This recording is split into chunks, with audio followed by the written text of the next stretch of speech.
হযরত আওয়াস ইবনে আওয়াস সাকাফি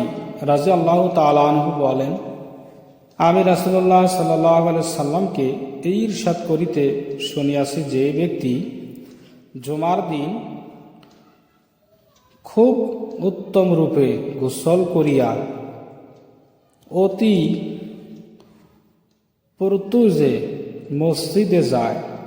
পায়ে হাঁটিয়া যায়, সাওয়ারিতে আরোহণ করে না, ইমামের নিকটবর্তী হইয়া বসে এবং মনোযোগ সহকারে খুতবা শ্রবণ করে, খুতবা শুনে,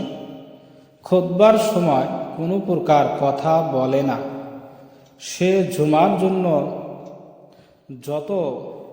কদম হাঁটিয়া আসে উহার প্রতি কদমের বিনিময়ে 1 বৎসরের রোজার সওয়াব ও 1 বছরের রাতের ইবাদতের সওয়াব লাভ করে। যে ব্যক্তি জুমার দিনে পায়ে হাঁটিয়া মসজিদে আসে, তার জন্য আল্লাহ তাআলার এতখানি একটা অফারটা হল যে 1 বছর রোজা করলে যে সওয়াবটা পাব,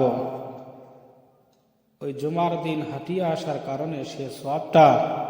সেই মানুষটার আমল নামায় দেওয়া হয়। 2 নম্বর সওয়াব হচ্ছে 1 বছর রাতের ইবাদত করার মতন সওয়াব যে মানুষগুলি জুমার দিনে আজান শোনার পরে পরে মসজিদে আসে, তাদের আমল নামায় দেওয়া হয়।